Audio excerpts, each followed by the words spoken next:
You're listening to Radio Primavera Sound, proudly presented by Cupra.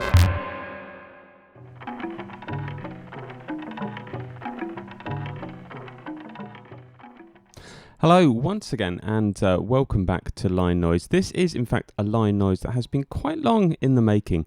It is with Marco D'Arcangelo, who's one half of legendary electronic music act D'Arcangelo, alongside his twin brother Fabrizio. And I wanted to speak to them at Primavera Sound 2025, and for various reasons we didn't get around to it, which is a real shame.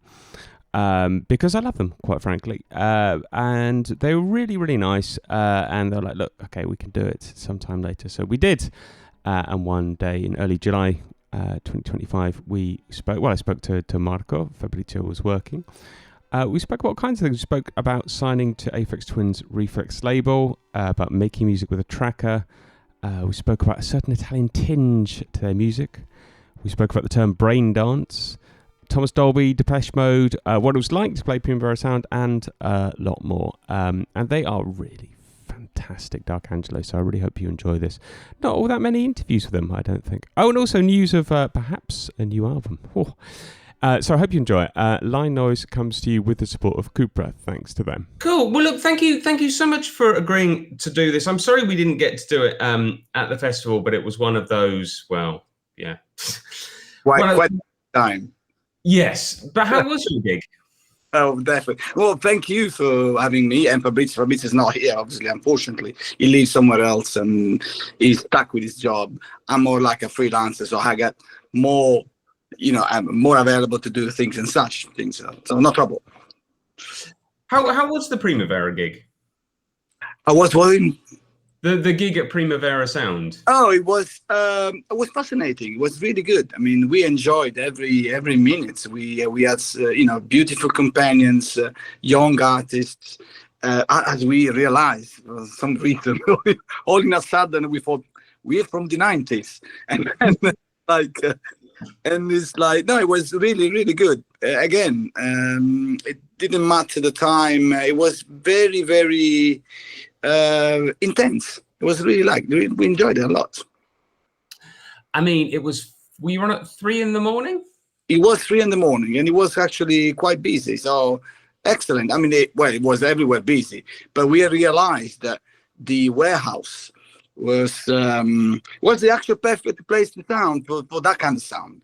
Really, in a way, we know that there were some other artists that were more like. I don't want to use the terms like mainstream, no, which is like, it's fine, okay. We just enjoy, even if playing in a single room, honestly. We do this for love, for the passion we have. Can I ask, what is it like being in a band with your brother? It's something I've wondered a lot. Okay, it's quite hectic sometimes, because what I actually know, being my brother, anytime he does something, it never sounds like I'm doing something, which is similar. But then I have to listen to it, what it does, and I think, yeah, that's exactly what I was just about to do. So this is actually the positive things. Sometimes it can get difficult, because obviously, like being in a band, like with any member of any band, you might sometimes find that, you might do something slightly different, or like it did happen several times that he changed his mind at the very last second and you have to rearrange all the tracks on the computer. And because obviously the work is done, like, splitting all your tracks and intervene on the other, members' tracks, like a bassist can play. So it sometimes can get difficult, because it's always like I wish it went better, because this is anytime we do play, it's our first time, and it's like let's hope he's going to get okay. We're not because we are not confident. It's just because we obviously tend to do better, or we hope that any music we play, whether it's old tracks of us or new tracks, just to, taste the water, let's see what it goes, let's see what people is going to react. And then sometimes, just because the equalizations might be wrong or something like that, and you have to carefully listen to what the other members of your band is actually doing. Like, is he doing okay, or it can get difficult sometimes. But generally speaking, working with my brother has always been like working with myself. Really, we don't make music together. Even Viterbo, he's in Parma. I've been in London for a decade. He was in Rome. So, but again, the good thing is that we have a nice connection. Yeah. So I wanted to take it back to the start, if I may. I mean, when I think of Italy and electronic music, I think of Italo disco, of course. I mean, Giorgio Moroder, for crying out loud. But so obviously there's a very strong history of it. I mean, what was Rome like for electronic music in the 1980s when you were growing up? We grew up. Okay, there was quite a lot of. If we were talking about the 80s, we obviously grew up in the 80s in terms of like we were like 14 years old or something like that, because we're 59. So yeah, basically it's going back to that date. And there was a lot of electronic music. And for some reason, I always been fascinated by the sounds of the synthetic drums. I remember listening to Thomas Dolby first album. And there was a sequence, it was Flying North, that track, that initial sequence just hooked me up instantly. And so, growing up, listening to some probably different music from the normal music that was, the mainstream music that at the time. And then again, if you listen to it now, which is, the sound of the 80s, you realize that it was some bad music as well as there are bad music or you don't like that. Because you get into the music, you go like, I would have done this differently, I don't know. But then you realize how influenced you as well. So there's, and in Rome especially, in the beginning of the 90s, we had this rave scene, the big one, someone called the Sound of Rome. And so we, like any other person at the time, being like 18, 19, 20 years old, 23, I can't even remember how old I am anyway. We used to follow what it used to be the new scene, the rave scene, the big one. So we had a good connection. We met with several people, and we just we enjoyed that to a certain degree, though, because Fabrizio used to buy more records than I used to. So he used to DJ more than I used to. I thought, I'm going to be a DJ. I never thought I'm going to be a DJ myself. I always think, I like to have that key, because at the time, as you know, there was no iPhone or cheap computer to make music. You have to own your own sampler, your own, whatever groove box what used to be at the time. And it was a very expensive game. And so because I used to work, I had a good job at the time, I could afford a very expensive sampler. It was the Ensoniq EPS 16 Plus, which used to cost quite a lot. I remember it was like 5 million lira at the time, so about like 3,000 euro, 2,000, which it's might not be much, but it was my door for the electronic music, because for some reason I thought, what, I used to play that music, but just for fun, like using Commodore 64, all that thing. So we were very well into these things, but for playing, it was just fun. And probably it remained fun this day, well, I guess. Well, I was going to say, didn't you start off making music with a tracker? Isn't that an insanely difficult way to make music? Absolutely. It was like, well, actually, we honestly, no, we did start with sampler. Only one sample. We couldn't afford much. Then I bought like a Dr. Rhythm 558, I think it was. So we, step by step, we built up our own little personal studio. And already it was this so-called bedroom studio. We didn't have a studio. We used to make, noise in a dining room, connecting. That was real. But then the most expensive year was the DAT machine, of course. There was not much. And then we had this contract with ACV at the time. When we started to do art techno, we went to the ACV sub-label of tracks.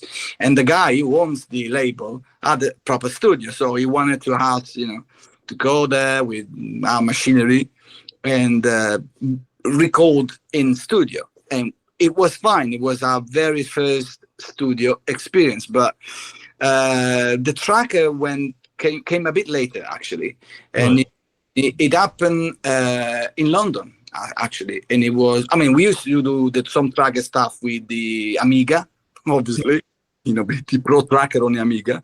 So we had this experience on it, but we had the first EP only on a single tracker that I actually bought I couldn't say online. It was on this magazine the Sound on Sound. It was called Sound on Sound computer. Yeah. And it was this tracker called AXS 2.0. It was a Dutch company, and it was the first tracker that used to have not just sampler but two synth voices or such.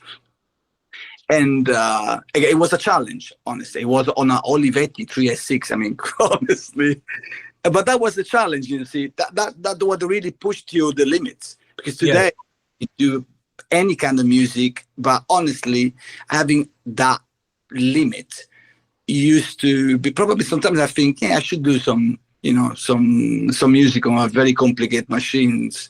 And when you bumped into that limit, and you have to, try to figure out how can I do this effect or whatever pattern is. So it was very complicated understanding of that. Actually, I still have this program, and amazingly, it's still working nowadays on a Windows 10, which means that the programmer was a genius. Hello.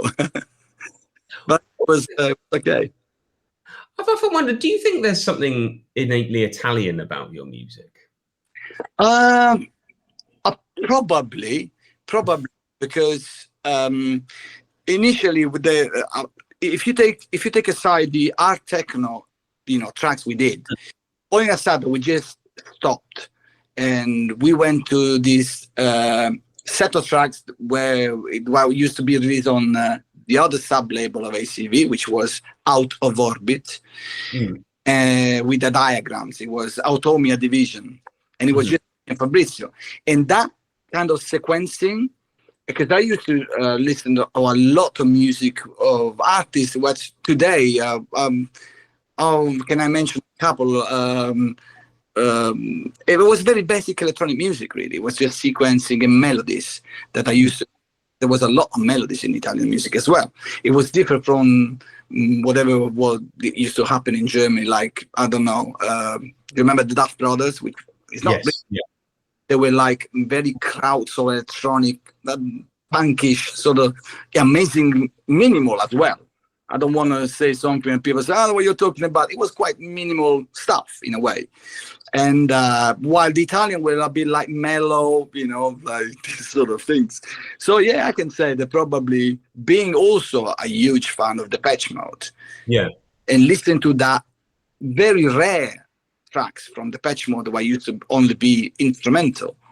And I thought, why not? Because, the difference from at the time was, at least the way I see it still today, is that there was not, it was a necessity to do techno, because otherwise if you don't do that certain kind of music, nobody's going to listen to you. At the time, you could do any kind of music. It was just do it.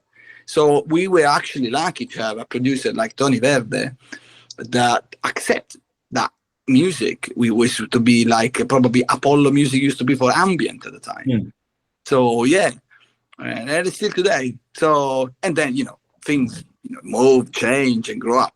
But it was certain Italian love and melodic sort of side of it. It was nothing sad, probably. I was going to say, because I first came across your work in the 90s on Rephlex, as I'm sure a lot of people did. And for me, I think it was the melodies that always stuck out. I mean, obviously, a lot of stuff on Rephlex did have melodies, but I thought that there was something very, very like clean and pure and beautiful about what you did. Oh, thank you very much. I mean, we are obviously like, it's fascinating because, again, Rephlex was both Grant and Aphex Twin, Richard. We were like so thankful because, again, accepting that kind of music for us was like, and I'm talking about the second side of the EP, which was, the first EP was like half bit of industrial, the other half was melodic. And so for us, it was like just amazing that we could just release to the wild on a label like Rephlex, music that maybe wasn't that, but Rephlex was never any, it was everything. That was good things to do. It could be a techno, ambient, or minimal, anything. So yeah, I mean, and Diagram, which was probably the tracks I think you heard, that set of diagrams. The first one was actually released earlier on Out of Orbit. And I remember Grant Wilson Claridge, when I met him for the first time, it was because he wrote something on a fanzine, in London used to be fun, no social, just like writing a little fun. And it was chat, important people used to give you some charts. And in this chart, there was the diagram on Out of Orbit. And I was like, obviously fascinated. I was happy. Hey, Grant Wilson Claridge just put my tracks on a chart. And then I realized that he loved that sort of sound. Yeah. And so when I was lucky, the first time I met him, he said, I really love the music on Out of Orbit. Can do you have any demo and stuff? And that way we began. So, and this is actually our last release, which is a digital release, as you know. Yeah. It's like, again, let's do what we mostly like to when you say like, okay, what we mostly like is this melodic sort of complex rhythm, whatever comes, it doesn't really matter. We not stick to that kind of like patterning or I have to do techno or 4/4 bits or electro, Miami sort of sound. I don't know. It's complicated. It's getting complicated because with so many genre, on the plate, you're getting confused yourself, or at least I do. So because I don't care. And I always said to me, I think I do belong to the 90s. Because I do. I know, I mean, it's okay. And I like that, Chronostasis, why not? So, yeah. Is that how you ended up on Rephlex then? Grant Wilson Claridge really liked your music and it came through in that way? Well, again, yeah, I think so, because actually I bumped into Richard in Zurich in 1993, which probably was a year before, during the Energy 93, which was a big raid. And he was there, a creme de la creme was there, basically. And I remember questioning him at the hotel, and I had a bunch of records of mine, obviously, why not? And I had a double pack released, Art Techno. And I handed a copy to him. And he said to me, when was this release? And I thought, I think it was like June. And I remember he said to me, I think I have this copy. I was like, okay, right. And then I moved to London for other reasons, because when I managed to bump into Grant Wilson Claridge into a record shop, it was the Silverfish record shop, a very nice place in London used to be, and he said to me, "Yeah, I love that." And when he, like I said before, he asked me for a demo. And I was shocked to see that he liked that kind of music. So there you go. It started this way. Because, I mean, in the sort of early mid-90s, you were using various other names, Centuria, City, Monomorph, things like that. And then you started to use the family name. Yeah. I've often wondered, was that because you thought you'd really hit on something special? Did it make it more personal, Actually, this was a suggestion by Grant. Again, we thought, like probably many other artists used to do at the time, maybe not, but knowing, started circulating. I used to work in this record shop as well, so talking and speaking with other people. What's your name? Do you do records and such? So Grant knew that we used to be Automia Division. Or Centuria City or Centuria then. The trouble is that we sectorize the music. So hard techno, whatever industrial was, well, Centuria is the project for that. Or if you're into more like mellow electronic music, we have this Automia division. But then we had the trouble with the ACV label because when Rephlex finally told us, "Do you want to release with Rephlex?" And I thought, "Is that a question?" Okay. And then I thought, oh, hang on a minute, I cannot use any of my nickname because it was tied to the EP. So knowing the guy, I said, no, thank you very much. We used to have Monomorph, though, but Monomorph used to be kind of different project. And then Grant himself said to me, you should release, you're only using D'Arcangelo. And I thought, why you think that? And because he said to me, well, but that's you and your brother. It doesn't matter what music you do. You can do any genre of music, you're still D'Arcangelo. And I thought, okay, let's do it.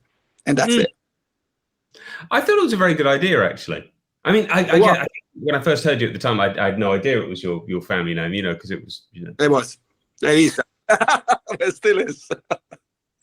So again, I was looking back on possibly, I must have heard it before, but you were on the Braindance compilation, which was like a brilliant Rephlex compilation. Indeed.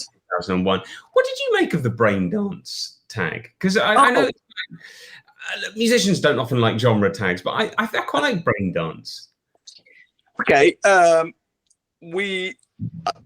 tell you the truth, I didn't realize that I was on a Braindance label until Braindance compilation came out. I mean, it sounds like incredible, but it is. I mean, because I remember at the time there was this discussion already back then on the IDM term, which is still, it's still hunting us as well. But in a way, because everyone, I thought I was used to do electronic music. Okay.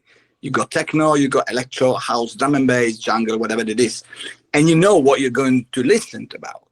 But then this Braindance came out. And I remember probably, I don't want to say stupid things, but I think it was the answer by Rephlex on the IDM term that we coined. I think it was journalist. And then again, because today is Braindance, and which means that you do a specific kind of music using a specific kind of instrument or pattern or technique. I don't know, or what can I explain it to you? But that's exactly like you do. Okay, well, what I'm gonna do? Drum and bass. You know what you're gonna do with the drum and bass.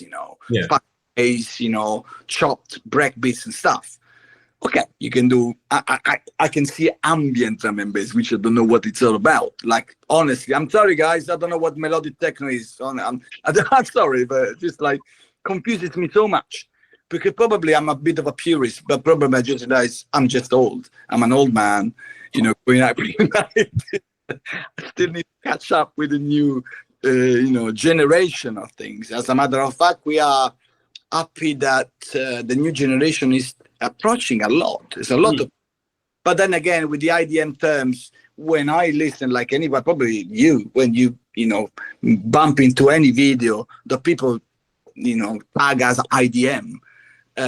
Sometimes when I listen, I always thinking, but IDM is not throwing like 20 sample at random.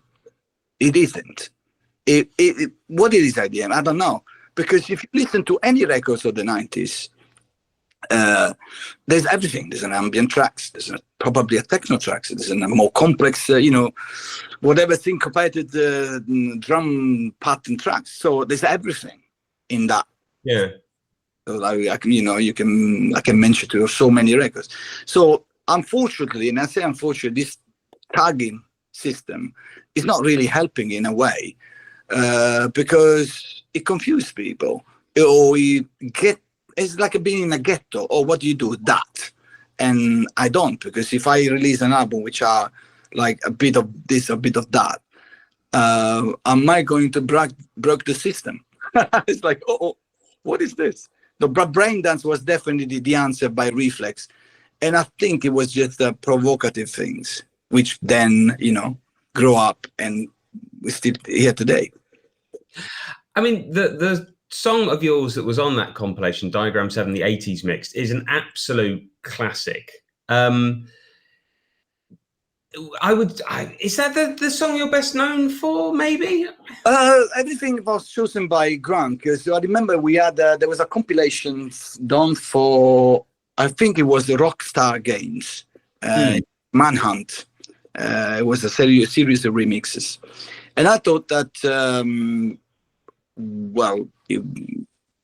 that we had just one slot for that compilation, but then we had two, and it was like, oh, okay, so are you going to pick that both of them? There's no reason, And then again, Grant always said this to me: "You are the artist. We are the we know better. I mean, what best can run our label in a way." It was like going to a shop, browsing the records, picking our records up, and going like, "Oh, I haven't got this." That was the technique. As I remember, was explained by Grant. So that tracks was probably, then again, I think Diagram will haunt us until the day we die, because it's a bit like Duran Duran with Rio or something like that. They don't so much.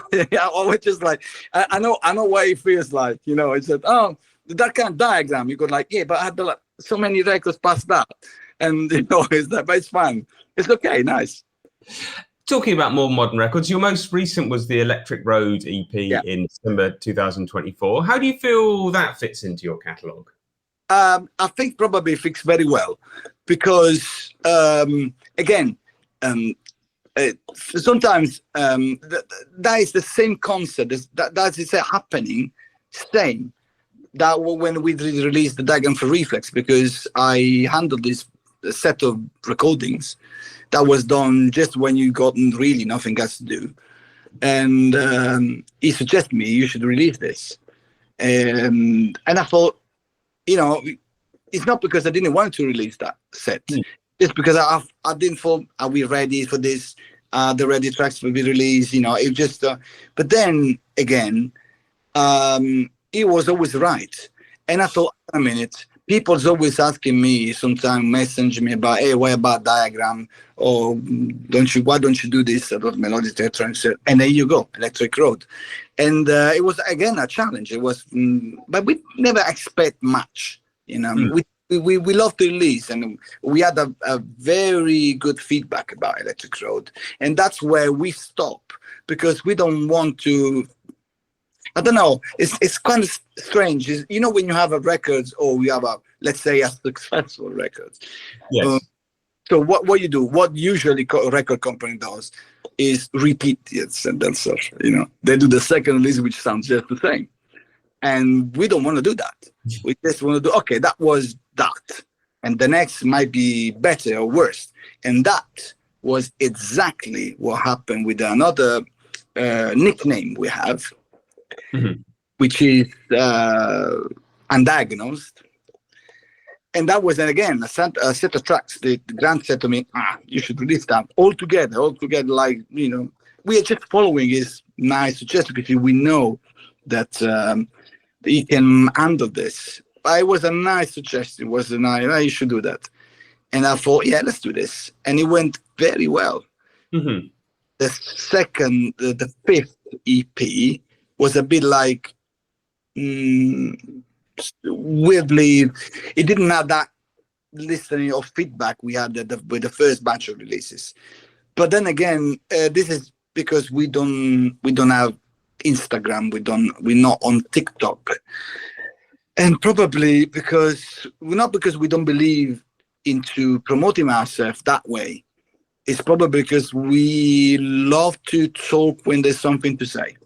It's like, okay, why should I be on Instagram every day or say, oh God, look at me, I'm doing these tracks? I always think to myself, I don't care.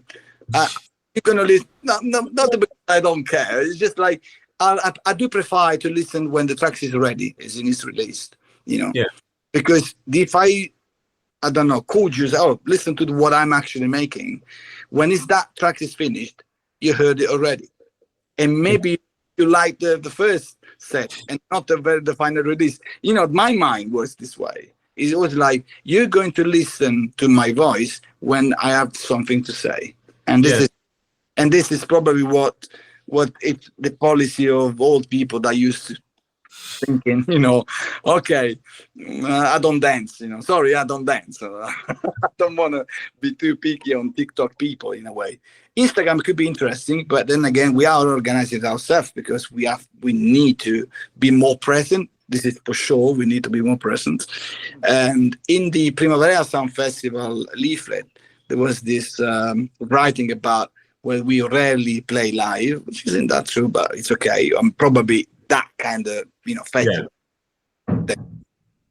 But then again, it was nice to play our music, which probably belongs to the past, but it can sound as well as the new present. Why not?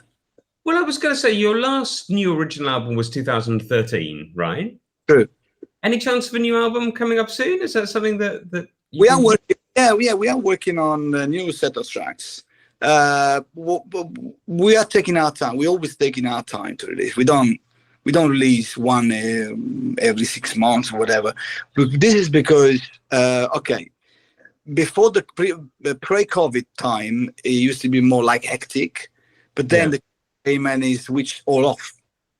So it takes time to rearrange yourself, your mind, and whatever. Because we're both working. Music is a passion for us, so we have to set things up, family business, etc. So we have at least a couple of projects to launch. But again, we're trying to probably a new monomorph because we've been asked as well at Primavera Sound. But then again, because we wanted to do it right, we are taking our time to release, but it's not going to be far from probably a couple of months, 3 months. Let's see how it goes. But then, I'm working on, and we never released with this so-called album or LP. The last one was the audiovisual design, which was the last of Rephlex. And but then again, that's another concept because for us, the LP used to be like a paint, something that tells you a bit of that. It wasn't just an EP, which is a quick thing to tell people, hey, I'm making the tracks. The album, it was a little booklet, you up and you got the blah, blah, blah. So let's see how it goes. But we got things running and hopefully going to release pretty soon. I hope to hear it. That's great news. What's your working method like? I think you say you don't work together. You kind of send files back and forth and each add your thing, right? Yeah, it does, actually. It works this way. It does its own things and I do mine. And again, like I said earlier in this interview, when I listen to Fabrizio's tracks, I always thinking I should, this is exactly what I was doing. Oh, this is that's sound. That's my sound. But then obviously he likes to change or modify whatever it is, the bass line or the drum pattern, and we accommodate ourselves. We come to a certain degree of agreement. Okay, that's it. That's finished. As we never thought a track or whatever piece of music is never finished. It's just a compromise between you and yourself. And you go like, enough. I'll listen to these tracks enough. Because we do like probably many artists does. We do one track and or 3 tracks in a day or open our whole project. And we don't just fix our head until that track is finished. It's like a bit of this, a bit of that. Some. And then in the COVID time, we managed to buy so much hardware because we used to be surrounded by hardware, like an entire studio. But then again, we thought, computer time. And then all people now today talking about DAWless jams, etc. stuff, which makes no sense to me in a way because they're all computers anyway, in a way. But we like to, again, consider the standalone gear as a challenge, and then it still is. Although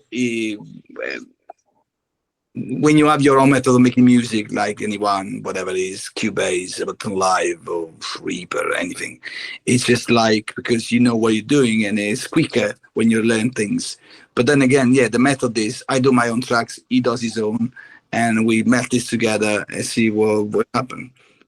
Well, what happens? Let's say you make a track and you send it off to Fabrizio, and he changes the bass line. Let's say, You don't change it back. That's it. You're not allowed to. No, there are things that he always said to me, like, "Oh, I like this, but I'm not convinced about the bass line. Oh, I'm not convinced about this." And and sometimes I do the same just to piss him off. Sorry. Twin brothers. Exactly. So I was like, "Oh, okay, yeah, I remember you said that you didn't like that." No, yeah, we do, because I have to respect his opinion, obviously. The track release with Ant's surname, but I'm never too picky. Apart from when I have to be very picky, kind of like, oh, that sounds too high, or I don't like that sound, because it's it. It's very difficult to listen to someone's music and accept that it's going to be released as your piece of music. Yeah. People don't really, probably because we twin brothers. So sometimes I think, how was Canada doing, actually? What do they handle this? You know what I mean? It's like, I know, it's just like, I don't know, you must really be connected. Probably me and Fabrizio are obviously connected, but that doesn't mean that I like everything he does, and probably he dislike what I do sometimes. That's the way. So the other good thing you've been doing is you've been sort of paying good attention to your back catalogue. There've been the compilation Somewhere in Time, Treasure, and Archive. So do you basically, because Rephlex no longer exists, you basically just have the rights to all the Rephlex stuff, and you can... that's great. Well, and that was the final chapter of Rephlex. They released the rights to the respective owners and artists, and we can manage to release or reprint anything as we did with it was Wimi Records, I think it was, which actually released the album, if I don't make mistake. No, I don't, because there was one digital records of Rephlex for artists, 2 or 3 of us, which was the album. That was never released or was never printed from Rephlex. It was reprinted, and that was it's still okay. I mean, it was a nice thing to do. I mean, so we own the rights, and we can do anything we want to without asking anybody, can I do this or can I do that? Like happened with ACV. One of the reasons why we actually, I remember the guy from Canada, Jason Arm, where we used to have a few releases, and we had this Dark Angelo 2 EP. And he said to me, he asked the guy about that tape that used to have the certain original track. We have an EP which is just floating in the air, which was the original Autonomia Division album, which was never any other copy. And I actually extract the tracks from a tape where we have. So, yeah, because basically what happened, that guy was so, I don't know if he's still alive. I hope he is. But he never answered anybody. So he does not own any rights on that material, but he doesn't care to reply anybody asking, can I have that? Because we have to release. So, you don't waste your time with people like this. Say goodbye, have a copy on tape, restore it. It's probably even better. Why not? We're talking about vintage sounds. Why not? So one final question I want to ask. You've got such a sort of large history. You've released so much brilliant music. What is the one track you would send people, if if they've never heard of you before? I'm sure most people have, but let's say they haven't. What's the one track you think that really kind of sums up what you did? Like the one, I have to say, it's definitely a Diagram one. Because I realized, despite being made so much music, that certain sound is really us in a way. I mean, we love braindance, we love techno as well. Why not? But I must be honest with myself as well. When I listened to, or when I bumped into this Diagram, a couple of them. There's one guy which I have to thank him always, that made a video on YouTube using the Diagram tracks it was a very well done. And I realized that if I have to go to listen to that, and I know that probably that track will not, or maybe I'm wrong, will not excite people so much because it's different. And I always said to myself, but we are different. We like to So yeah, going to listen to it, because people expect you to be like techno, electro, whatever. No, we really are diagram, and then we can evolve. But that's why Electric Road is on the plate again. Yeah. Different and beautifully different, I think. Oh, thank you very much. We are flattered by it. Thank you for saying. We are really, again, we are so, we received so, it was so nice at the Primavera Sound. We are especially talking with young artists that know our music so well. And we were like, oops, okay, which means that you done something nice. And that was really good. You know, it really keeps us making music. And that's the most important things, you know. People that can say, I like your music, that is the best we can get, compliment we can get. More than money can make, honestly. Well, look, I'm really looking forward to new music coming out. I really hope as well you can come back and play again in Barcelona sometime soon when things are a bit less frantic for me. Anyway, that'll be fantastic. But thank you so much for taking the time today. It's been an absolute pleasure. It's our pleasure. Thank you for having us. And yeah, we obviously keep in touch. We will probably Barcelona will know when we're on the soil again to make some noise. That's for sure. And you're gonna know it first. Perfect. Thank you very much. You're listening to Radio Primavera Sound, proudly presented by Cupra.